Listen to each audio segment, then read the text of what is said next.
అందరికీ నమస్కారం అమ్మ. మీ అందరూ చాలా దూరాల నుంచి వచ్చారు. ఇక్కడ సంతానం పొందడానికి ఐవీఎఫ్ లేకుండా, ఆపరేషన్ లేకోకుండా ఒక మార్గం భగవంతుడు యూట్యూబ్లోనో, స్నేహితుల ద్వారానో, బంధువుల ద్వారానో చెప్తే మీరందరూ ఇక్కడికి వచ్చారు. మీరు పిల్లల కోసం చాలా గుళ్ళు, చర్చిలు, మసీదులకు వెళ్ళుంటారు.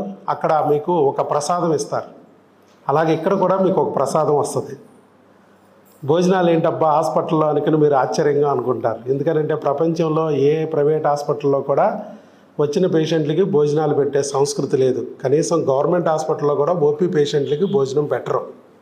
కానీ ఇక్కడ జరుగుతుందంటే ఇది హాస్పిటల్ కాదు, ఒక దేవాలయం, ఒక చర్చి, ఒక మసీద్. అదే భావించాలి మీరు అందరూ. ఈ భోజనం గురించి ఎందుకు మేము ఇక్కడ పెడుతున్నామంటే, సంతానం పొందాలంటే ఆహారం అనేది ప్రధానమైంది, మీ అందరికీ తెలుసు. కాబట్టి ఎలాంటి ఆహారం తీసుకోవాలనేది మీకు డౌట్లు ఉంటాయి. దాని గురించి డౌట్ క్లియర్ అవ్వడానికి మీరు అమ్మా నాన్న కాగలరు అని ఒక పుస్తకం రాసి మీకు అందించాం. అలాగే మన దగ్గరికి ఓపిక వచ్చిన వాళ్ళందరికీ ఆ పుస్తకం ఉచితంగానే ఇవ్వబడుతుంది. దాంట్లో ఏం తినాలి, ఏం తినకూడదు అనేది, వీర్యకణానికి, అండానికి ఏ విటమిన్స్, మినరల్స్, న్యూట్రియంట్స్, ధాతు పుష్టి ఇవన్నీ కూడా ఎలాంటి ఆహారం నుంచి మీకు లభిస్తుంది అనేది ఆ పుస్తకంలో రాసి ఉంటాయి. అలాగే వాటిని ఎలా వండుకోవాలనేది మేడం గారు ఎక్కటి హబ్ అనే ఛానల్లో దాదాపు 500 వంటలు వండి మీకు దాంట్లో పెట్టారు, ఎలా వండుకోవాలి అనేది. ఆవిడేమో వంటలక్క, నేనేమో మీ డాక్టర్ బాబు. మీ జీవితంలో కార్తీక దీపం వెలగడానికి మేము ఈ ప్రయత్నాలన్నీ చేస్తున్నాం. సో మీరు ఎంత చేసినా కొంచెం ఎలా ఉంటే బాగుంటుంది అనేది ఇంకా డౌట్లు ఉంటాయి. కాబట్టి అది చెప్పడానికే మేము ఇక్కడ కూర్చోబెట్టాం. మంచి ఆహారం అంటే 3 రకాలుగా మంచి ఉంటేనే మంచి ఆహారం. మొదటిది ఏంటంటే, మంచి మనసుతో మీరు వండుకోవాలి. మీ అమ్మలాగా నా బిడ్డ బాగుండాలి, భవిష్యత్తు బాగుండాలి, అభివృద్ధి పదంలోకి రావాలని ఆలోచిస్తూ అమ్మ వండుద్ది. అలాగే మీరు కూడా నా బిడ్డ పుట్టాలి, నా ఈ వండే ప్రతి పదార్థము ధాతువులుగా మారి నా బిడ్డ కింద మారి నా చేతిలోకి రావాలి అనుకుంటూ మీరు వండుకోవాలి. రెండోది, మంచి మనసుతో స్వీకరించాలి. అది మీరు టీవీలు చూస్తూనో, ఫోన్లు చూస్తూనో అలా కాదు. మీరు నోట్లో వేసుకున్నది ప్రతిదీ మీరు ఆస్వాదిస్తూ తీసుకుంటే నోట్లో లాలాజల రసాలు ఊరతాయి, ఒంట్లోపల జీర్ణ రసాలు సక్రమంగా పనిచేస్తాయి. తినేటప్పుడు మనం ఆహారాన్ని ఇట్లా తీసుకొస్తాం, చేతితో టచ్ చేయాలి. చేతిలో సెన్సార్లు ఉంటాయి. నువ్వు నిమ్మకాయని అంత దూరంలో చూడగానే నీ నోట్లో నీళ్ళు ఊరుతాయి. ఎందుకని? కళ్ళు వెళ్ళి టచ్ చేసినాయి, నోట్లో నీళ్లు ఊరమని చెప్పినాయి, బ్రెయిన్ నుంచి సిగ్నల్ వచ్చేస్తుంది. అలాగే చేతితో టచ్ చేసి ఆహారాన్ని తినాలి. తినేటప్పుడు కూడా మీరు లోపలికి నోట్లోకి వేసుకున్నప్పుడు కూడా దాన్ని ఆస్వాదిస్తూ ఉంటే దానిలోని రుచులను బట్టి మీకు జీర్ణరసాలు ఉత్పత్తి అవుతాయి. జీర్ణరసాలు చక్కగా ఉత్పత్తి అయితే మీకు ఆహారం కూడా పూర్తిగా జీర్ణమయ్యి శరీరానికి వంటపడుతుంది. అలాగే మీరు ఆహారాన్ని దగ్గర తీసుకెళ్ళినప్పుడు ముక్కు వాసన చూస్తుంది. పప్పు, నెయ్యి వేసుకుని అలా ముద్దల నోట్లో పక్కకు పెట్టుకున్నప్పుడు ముక్కులో వాసన గుమగుమలాడాలి. ఇలాంటివన్నీ కూడా మీకు బయటికి మీకు కనిపించవు, కానీ ఇవన్నీ జరుగుతాయి. కాబట్టి మీరు అందరూ కూడా చక్కగా మంచి మనసుతో చక్కగా దీని మీదే కాన్సన్ట్రేట్ చేసి ఆహారం మీద మీరు వెంకటేశ్వర స్వామిని పూజిస్తే వెంకన్న ప్రసాదం లాగా, అల్లాను పూజిస్తే అల్లా ప్రసాదం లాగా, అలాగే యేసుప్రభుని పూజిస్తే యేసయ్య ప్రసాదం లాగా భావించి స్వీకరించండి. అది నీ బిడ్డగా మారబోతుందని భావించండి. ఇక మూడోది, మంచి చేతుల మీదుగా అందాలి. మంచి చేతులు అంటే, సపోజ్ మన ఇంట్లో పులిహార ఉంది, అది గుడిలోకి వెళ్ళి పంతులు గారు, పూజారి గారి నేతుల మీద నుంచి తీసుకున్నాం అనుకో, అది ప్రసాదం అయింది. అంటే ఆ పులిహారని దేవుడి ముందు పెట్టి కాస్త మంత్రాలు చదివి మంత్రజలాన్ని జల్లితే అది ప్రసాదం అవుతుంది. అంటే దేవుడికి దగ్గరగా ఉండే పూజారి గారి ద్వారా తీసుకోవడం ద్వారా పులిహార కాస్త ప్రసాదమైంది. అలాగే పాస్టర్ గారు బ్రెడ్ ద్రాక్షరసం ఇస్తారు. మనం రోడ్డు మీద తింటే బ్రెడ్ ద్రాక్షరసమే, అదే పాస్టర్ గారి చేతి మీద తీసుకుంటే ప్రసాదం. అలాగే ఇమాములు, ముస్లింలు హలాల్ చేస్తారు. ఇట్లా ప్రతి మతంలోనూ ఇది ఉంది, మీరు గమనించాలి.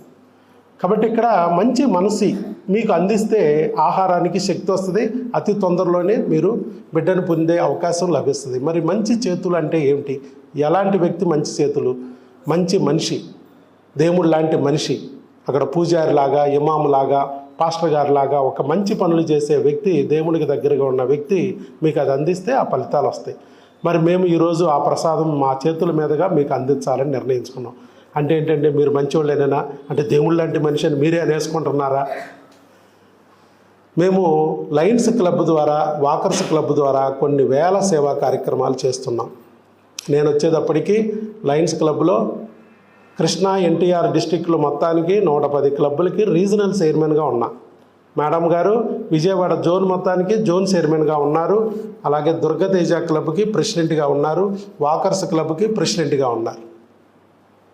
జిల్లా స్థాయిలో ఇన్ని పోస్టులు మా ఇద్దరికే ఎందుకు ఇచ్చారు అంటే ఇద్దరము పొటాపోటీగా సేవా కార్యక్రమాలు చేస్తాం. కొన్ని వేల అన్నదానాల కార్యక్రమాలు చేశాం. అలాగే మరి స్త్రీలకి గృహిణీలు వాళ్ళ భర్తతో పాటు తాము కూడా ఆర్థికంగా కొంత సంపాదించి కుటుంబానికి సేదోడు ఓదాడుగా ఉండాలనుకున్న వాళ్ళకి కుట్టు మిషన్లు, గ్రైండర్లు పంపిణీ చేశాం. చిన్నపిల్లలకి, స్కూల్కి వెళ్ళే పిల్లలకి సైకిళ్ళు అందిస్తున్నాం. కాలేజీ పిల్లలకి ఫీజులు కడుతున్నాం. అలాగే ఇంకా చిన్నపిల్లలు స్కూల్లో బ్లాక్ బోర్డు కనపడక హెడేక్ వస్తే స్కూల్ మానేస్తూ ఉంటారు. ఎందుకు హెడేక్ వచ్చి స్కూల్ మానేస్తున్నాడో, వీడి స్కూల్ ఇంట్రెస్ట్ లేదేమో అని తల్లిదండ్రులు అనుకుంటూ ఉంటారు. అలా కాదు, మనము స్కూల్లో పిల్లలకి కంటి పరీక్షలు చేయించి కళ్ళజోడులు అందిస్తున్నాం ఫ్రీగా. అలాగే చిన్న పరీక్ష ఫెయిల్ అయిపోతే పిల్లలు సూసైడ్లు చేసేసుకుంటున్నారు. 10th ఫెయిల్ అయిపోయాడు, సూసైడ్. చిన్న విషయాలకి బంగారం లాంటి భవిష్యత్తు నాశనం చేసుకుంటున్నారు అని చెప్పి మనం సైకాలజిస్ట్ని స్కూల్లోకి తీసుకెళ్ళి మోటివేషనల్ క్లాసులు ఇప్పిస్తున్నాం. అలాగే ఆడపిల్లలు 100లో 80% మంది సర్వికల్ క్యాన్సర్ వల్ల బాధపడుతున్నారు. భారతదేశంలో 100 మంది స్త్రీలు చనిపోయారంటే అందుట్లో 80 మంది గర్భసంచి క్యాన్సర్ వల్లే చనిపోతున్నారు. మరి అలాంటి గర్భసంచి క్యాన్సర్ని నివారించడం ఎలాగంటే వయసు 9 నుంచి 13 సంవత్సరాల వయసు ఉన్నప్పుడే ఆడపిల్లలకి స్కూల్లో కానీ టీకా ఇస్తే క్యాన్సరే రాదు. మరి దానికి 2,500 రూపాయలే ఖర్చు. కానీ ఎవరు తల్లిదండ్రులు కొంతమంది స్తోమత లేక తీసుకోలేకపోవడం, తెలియక తీసుకోకపోవడం, తద్వారా ఫ్యూచర్లో ఒక అమ్మని కోల్పోతున్నాం మనం. సో అమ్మల్ని కాపాడుకోవడానికి ఆ క్యాన్సర్ సంబంధించిన టీకాలను మేము స్కూల్లో పిల్లలకు ఉచితంగా అందజేస్తున్నాం. ఇలా ఎన్నో రకాల సేవా కార్యక్రమాలు మేము చేస్తున్నాం. ఇవన్నిటినీ పక్కన పెడితే 15,800 మందికి ఒక్క IVF లేకుండా, ఆపరేషన్ లేకోకుండా ప్రెగ్నెన్సీలు అందించి ప్రపంచంలో ఒకే ఒక డాక్టర్గా మనం నిలబడి ఉన్నాం ఈరోజు, డాక్టర్ వైఎస్ బాబు. ఇవన్నీ చేయగలుగుతున్నామంటే ఏంటి అర్థం? భగవంతుడు మమ్మల్ని సెలెక్ట్ చేసుకున్నాడు, లేకపోతే మేము చేయలేం. మనం ఎవరైనా సరే మనం పనులు చేసుకోవడానికే టైం లేదు. మరి పక్కన వాడి బాధలను కూడా పట్టించుకుని వాళ్ళకు కూడా పని చేయాలంటే మన సమయం వృధా అవుతుంది. అలాగే మనం సంపాదించుకున్న డబ్బును కూడా వెచ్చించాలి. అది ఎంతమంది చేయగలుగుతారు? కేవలం దేవుడు అనుగ్రహం ఉన్న వాళ్ళు మాత్రమే చేయగలుగుతారు. ఆ రకంగా భగవంతుడు మమ్మల్ని సెలెక్ట్ చేసుకున్నారు కాబట్టి మా ద్వారా మీకు ఆ గర్భిణీ వచ్చే మార్గం కూడా చూపించడానికి ఆయన యూట్యూబ్ ద్వారా, వీడియోల ద్వారా, స్నేహితుల ద్వారా మీకు తెలియజేసి ఇంత దూరం తీసుకొచ్చారు. కాబట్టి మీరు కూడా భగవంతుని నమ్మి, మమ్మల్ని నమ్మి కొన్ని 100 కిలోమీటర్ల నుంచి తిని తిరక ఆటోలు ఎక్కి, బస్సులు ఎక్కి, ట్రైన్లు ఎక్కి ఇక్కడికి వచ్చారు. కాబట్టి మా చేతుల ద్వారా మేము చేసిన పుణ్యకార్యాల ఫలితము మీకు కూడా వచ్చి ఆ ప్రసాదం తీసుకోవడం ద్వారా మీకు కూడా తొందరలోనే మీరు అనుకున్న కోరిక నెరవేరి మీ బిడ్డ మీ చేతిలోకి వస్తే మీరు అమ్మా నాన్న అవుతారు, మాతృదేవత పితృదేవతలు అవుతారు, మీరు కూడా దేవుళ్ళు అవుతారు. అలాంటి ఆలోచనతో మేము మా చేతుల మీదుగా మీకు ఆ ప్రసాదం అందే ఏర్పాటు చేసుకున్నాం. సో మీ అందరూ కూడా ఇది స్వీకరించి చక్కగా మాతృదేవత పితృదేవతలు అవ్వాలని మనసారా కోరుకుంటున్నాం. కాబోయే మాతృదేవతల్ని, పితృదేవతల్ని భగవంతుడు మా ఇంటికి అతిథులుగా పంపించాడు, భోజనం పెట్టుకునే అదృష్టం కలిగించాడనే ఆలోచనతోనే ఆగస్టు 2025 నుంచి ఇప్పుడు వరకు కంటిన్యూగా అంటే దాదాపు 5 నెలల నుంచి నిత్య అన్న ప్రసాద వితరణ కార్యక్రమం కింద మన హాస్పిటల్కి వచ్చిన పేషెంట్లందరికీ భోజనం పెట్టుకుంటున్నాం. కాబట్టి మీరు ఇది ఉపయోగించుకోవాలని కోరుకుంటున్నాను. మీరు కూడా చక్కగా భగవంతుని మరి ఆశీస్సులతో తొందరగా అమ్మా నాన్నలు అవ్వాలని కోరుకుంటున్నాం. కాకపోతే మీకు ఒక డౌట్ వస్తుంది, ఫోటోలు వీడియోలు ఎందుకు తీస్తున్నారు? ఒకవేళ ప్రచారం కోసం డాక్టర్ గారు ఎంత ఇచ్చి అంత ప్రచారం చేసుకుంటున్నారేమో. అది డాక్టర్లు ఇంకా ఈజీగా పెట్టచ్చు, పెట్టకూడదా? 500 నేను సంవత్సరాన్ని తీసుకెళ్ళి మరి 3 లక్షలు తీసుకునే వాళ్ళు ఇంకా ఈజీగా పెట్టచ్చు కదా. ఎంతో మంచి మనసు ఉంటుంది వాళ్ళకు కూడా, కానీ పెట్టాలని ఆలోచన వచ్చి ఉండదు. చెడు ఎవరూ చెప్పక్కర్లేదు, మంచి 10 వైపుల నుంచి చెప్తే కానీ బుర్రకెక్కదు. 30 ఏళ్ళు అయింది నేను డాక్టర్ అయ్యి, కానీ నాకు కూడా బుర్రకి ఎప్పుడు తట్టల. మరి ఎవరి ద్వారా వచ్చింది ఈ ఆలోచన?